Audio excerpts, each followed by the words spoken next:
કેમ છો વાલી મિત્રો? છોકરાઓની પરીક્ષાની સાથે સાથે તમારી પણ પરીક્ષા શરૂ થઈ ગઈ ને? બાળક જેટલી મહેનત કરે પરીક્ષા સમયે વાલીએ એટલી જ મહેનત કરવી પડે. સાચી વાત ને? હવે થોડાક દિવસ વિદ્યાર્થીઓને તો સૂચન આપી દીધું છે, પણ કેટલીક બાબતોનું આપણે પણ ધ્યાન રાખવું પડશે. ઘરની અંદર વાતાવરણ વિદ્યાર્થીના અભ્યાસને અનુકૂળ રહે, એની શાંત માનસિકતાને અનુકૂળ રહે એ પ્રમાણેનું એટમોસ્ફિયર ઘરમાં રાખીએ. વિદ્યાર્થીને થોડુંક પણ વાંચવામાં ડિસ્ટર્બ ન થાય, એ જેટલું પણ વાંચે એટલું સરસ રીતે વાંચે, એને પૂરેપૂરો આપણે સહકાર આપીએ, એ જવાબદારી આપણી છે. બાળકો સાથે શાંતિથી વાત કરવી, એના પર સહેજ પણ ગુસ્સો કરવો નહીં. થોડાક દિવસ તમારા ગુસ્સા પર નિયંત્રણ લઈ લો. બાળક આપણું જ છે, કુદરતે એને એની ક્ષમતા પ્રમાણેની બુદ્ધિ ક્ષમતા આપેલી છે. એનો ઉપયોગ કરી અને સારામાં સારું પરિણામ લાવે એ ધ્યાન આપે રાખવાનું છે. આપણે બાળકને સમજવાનું છે, બાળક આપણને હમણાં નહીં સમજે. આપણા મોટા મોટા એક્સપેક્ટેશન એની સામે હમણાં રજૂ કરવાના નથી.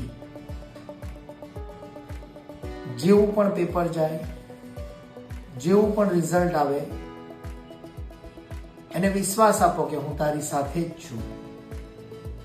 કંઈ પણ પરિણામ આવે, આ કોઈ જિંદગીની છેલ્લી પરીક્ષા નથી. હજી આપણી પાસે બહુ બધા વિકલ્પો ખુલ્લા છે. આવી એને હૂંફ આપો, એને કોન્ફિડન્સ આપો. જો એકવાર બાળક નિર્ભય થઈ જશે ને તો એ જોરદાર પેપર આપી શકશે. હવેના 1-2 દિવસની અંદર આપના ઘરે આપના મિત્ર સંબંધીઓ આવશે બાળકને બેસ્ટ ઓફ લક કહેવા માટે. શક્ય હોય તો બાળકને મળવા ન દો. બહુ ક્લોઝ રિલેશન હોય તો બાળક 2 મિનિટ સુધી વાત કરી અને પછી વાંચવા જતું રહે. આ ખાસ ધ્યાન રાખજો. વધારે પડતી વાતચીત મિત્રો સાથે ન કરે એનું પણ ધ્યાન રાખજો.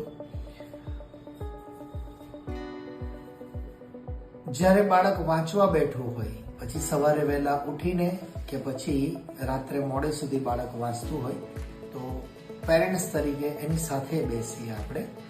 ભલે આપણે એને કંઈ શીખવાડી ન શકીએ પણ એને કંપની આપીએ. બાળક આપણી સાથે બેસે અને બાળકની હાજરીમાં કોઈ મોબાઈલનો ઉપયોગ ન કરે એનું ખાસ ધ્યાન રાખજો. બાળક ચંચળ છે, એની વૃત્તિ ત્યાં જશે, એટલે શક્ય હોય તો સોશિયલ મીડિયાનો ઉપયોગ બાળકની હાજરીમાં આપણે નહીં કરીએ. રાઈટ? એના માટે થોડો ઘણો હળવો નાસ્તો બનાવીને રાખો. એને થોડું થોડું જમવાનું ચાલુ રાખો. પાણી પૂરતું બાળક પીવે છે કે નહીં એ પણ ધ્યાન આપો. જ્યારે બાળક ઘરેથી નીકળે ત્યારે એણે બધી વસ્તુઓ પ્રોપર લીધી છે કે નહીં. પરીક્ષા આપવા માટે જાય ત્યારે એનો કંપાસ છે, એનો પેડ છે, એની રિસિપ્ટ ખાસ એ તમારે સાચવવાની છે. રિસિપ્ટની પાછળ સ્કૂલનો મોબાઈલ નંબર, આપના મોબાઈલ નંબર જેટલા પણ ઘરના હોય, ટ્યુશનનો મોબાઈલ નંબર એની પાછળ લખીને રાખો. બાય ચાન્સ કોઈક વાર એવું બને કે એની રિસિપ્ટ મિસ થઈ જાય તો જે પણ વ્યક્તિના હાથમાં આવશે ફોન નંબર જોઈને તમારો સંપર્ક કરી શકશે અને બાળકની રિસિપ્ટ ફરી પાછી તમારી પાસે આવી જશે. પરીક્ષા આપવા જતી વખતે પૂરતી સાધન સામગ્રી છે કે નહીં આ તમારે ધ્યાન રાખવું પડશે. બાળક ટેન્શનમાં હશે, થોડું ઉતાવળમાં હશે તો એ ભૂલી જશે, પણ આપે એ વસ્તુનું ધ્યાન રાખવાનું રહેશે. પરીક્ષા દરમિયાન જો કોઈ તકલીફ થાય, રિસિપ્ટને લગતી કે પરીક્ષાને લગતી કોઈ પણ તકલીફ થાય તો એની જે સ્કૂલ છે એનો સીધો સંપર્ક કરજો. સ્કૂલ તમને એ બાબતમાં ચોક્કસ હેલ્પ કરશે. એને કોઈ નિયમિત દવા ચાલતી હોય તો એ દવાનો સ્ટોક પણ તમારી પાસે રાખો. અને જ્યારે પણ પરીક્ષા આપવા જાય ત્યારે પાણીની બોટલમાં શક્ય હોય તો લીંબુનું શરબત એને આપજો. એટલા માટે કેમ કે ચાલુ પેપરે જ્યારે પણ 1-2 સીપ પણ લીંબુનું શરબત પીશે તો ખાંડના લીધે એના મગજને ગ્લુકોઝ સરસ મળશે, તેનું માઇન્ડ એક્ટિવ રહેશે અને લખતા લખતા વચ્ચે વચ્ચે થોડું ફ્રેશ થશે તો એને પેપર લખવાની મજા આવશે. રાઈટ? એને જો ચશ્મા હોય તો એક જોડી એક્સ્ટ્રા ચશ્મા રાખી દો.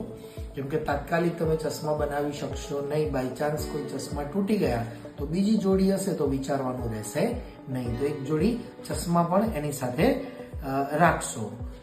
વાંચવા બેસે ત્યારે એની સાથે એક અલગ બેઠક વ્યવસ્થા હોય કે એકલું છોકરું ત્યાં બેસીને એકાંતમાં વાંચી શકે.